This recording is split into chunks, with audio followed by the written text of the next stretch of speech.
Kurš vēlos izteikt savu viedokli uzreiz par mātu Terēzu organizāciju Latvijā, jā, par kuru es vispār neko nezinu. Es vienkārši internetā meklēju palīdzības kanālus, jā, kas var iedot zāles pa brīvu, kad man viņas ļoti vajadzēja pirms tam aptiekas, jā.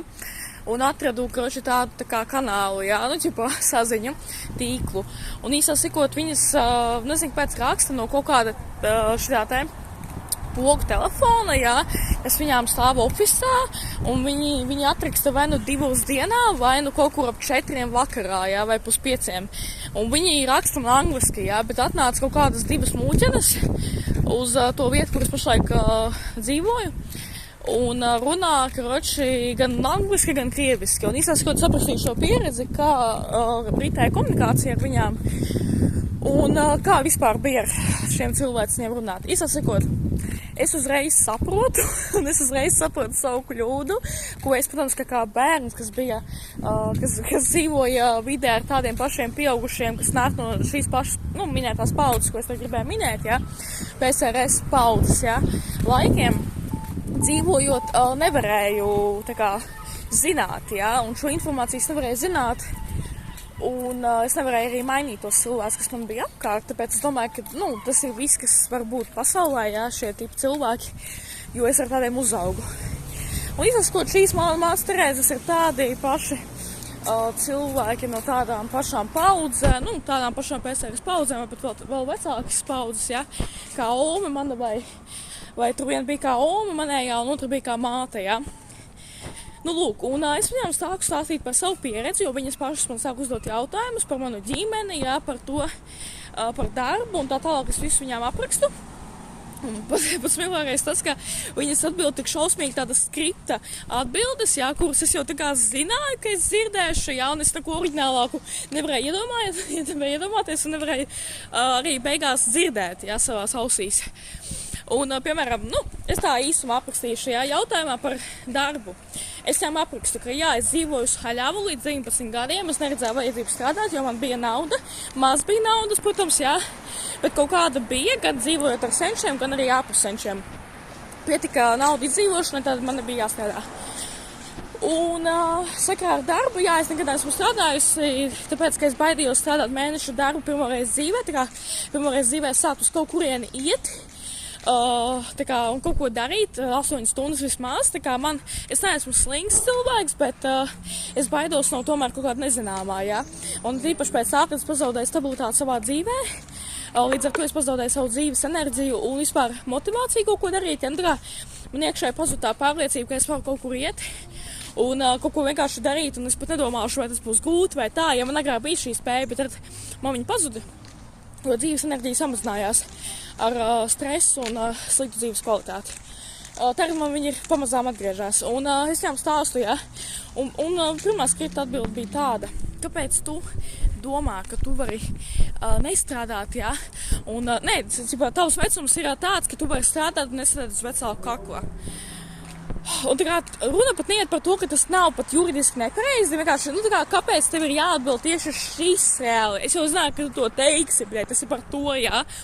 Un otrs skripta atbilde bija par to, kad es stāstīju par savu ģimenes vardarbību, jā, principā es viņiem vienkārši pateicu tām 2 muļķinēm, ka es cietu no emocionālas vardarbības ar savu ģimeni un aizbēgu no viņiem un dzīvoju uz ielas, un tas arī bija viss. Un viņi man sāka kaut ko atkal man piļīt, ja, manās smadzenēs, jā, kas neuzsūdz kristiešu huņu un propagandu, ka manī jāpiedod viņiem, vai arī ka es esmu egoists, es domāju par sevi, es viņam saku, šī mana dzīve loģiski, es domāju par sevi, es nezinu, ko viņi teica, tu padomāji, kā ar tavai mātei, kur tu audzināji tevi kaut kādu, jā, absolūtu mēslu, pilnīgu mēslu, un jo vecāk es palieku, jo vairāk es saprotu, kāds mēsls ir šīs atbildes, reāli no šitiem, es nezinu, tie nav, protams, mileniumi, es nezinu, kā sauc šo paudzi, PSRS-nieki, vai kā sauc šo paudzi, kas nāk no 40. līdz 60. gadiem, lūdzu uzrakstiet komentāros, jā. Bet šitie te PSRS-nieki, viņi visi komunicē tādā veidā, it īpaši ar jauniešiem, viņi komunicē tādā veidā, viņi nezin, kas ir emocionālā inteliģence, kas ir normāla sarunas uzturēšana, kas ir atbildēšana, atbalsts uz kāda cita cilvēka pieredzēm. Tā kā viņiem tas ir absolūti kaut kas nesaprotams. Viņi fiziski nemāk tā kā izģenerēt, un atbildēt normālu atbildi, cilvēkam, tīpaši jaunietim, Jaunietim runāt ar PSRS-nieku, tas ir vienkārši, pilnīgi tas ir reāls smadzeņu nāve, jo viņš jau reāli, tas ir pīzdēts absolūts. Viņi ir kaut kādi NPC, reāli, es viņam reāli samaloju, ka es uzrakstīju grāmatu par savu ģimeni, tā kā metaforiski izsakoties, ka es varētu uzrakstīt grāmatu par savu vardarbības pieredzi. Un viņas reāli par to dzirdot, es vienkārši šamaloju, bet viņas par to dzirdot, viņas tā kā turpināja teikt to pašu, tā kā noliekt manu pieredzi un minimizēt viņu, un tas ir vienkārši kā, ja cilvēks reāli būtu uzrakstījis grāmatu par to, kā tu vari minimizēt šo pieredzi, ja viņš uzrakstīja grāmatu par savu pieredzi, tā kā, un zini kā, un zini kā, es atceros šito prikolu, kad es tā kā arī biju agrāk kaut ko stāstījis, par kaut ko tā kā ventojis pieaugušajiem, saviem radniekiem, ko es dzīvotu ar omu vai mammu.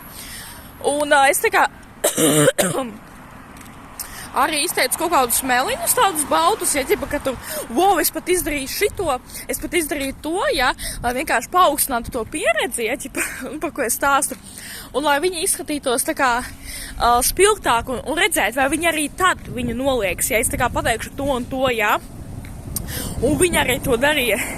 Un viņi arī noliec manu pieredzi, pat tā, ka es viņai pieliku vēl baltu smelus un vēl kaut kādas spilgtākas līnijas, Un tas ir vienkārši tik dīvaini. Un cik tā pieredze ir ar visiem PSRS-niekiem principā, Ja tu runā un komunicē ar šo paudzi, viņi visi tā atbildēs, vai kāds seksīgs šoks, Dievs, kas par seksi rīt staigāvnā rajonā. Un, saprotiet, šā pieredze ir ar visiem tādiem tipa paudžu, tiem paudžu, un tā kā to paudžu cilvēkiem. Tāpēc es reāli personīgi uzskatu, ka PSRS paudzē ir jāizmirst, un es ļoti ceru, ka tas notiks drīzumā.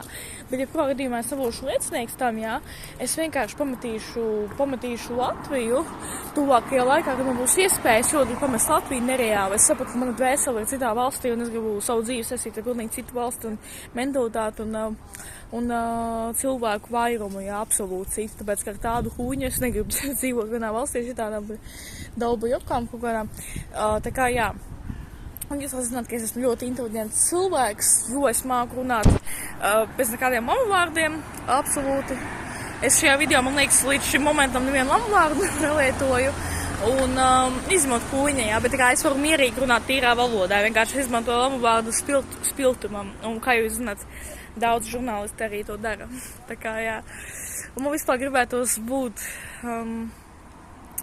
vai nu par psihologu, vai nu par juristu, vai nu par žurnālistu. Es domāju, ka žurnālists ir ļoti laba profesija man, jo man tā kā naturāli interesē ļoti daudz lietu, un ļoti daudz lietu interesē šausmīgi, un kaut kas tāds.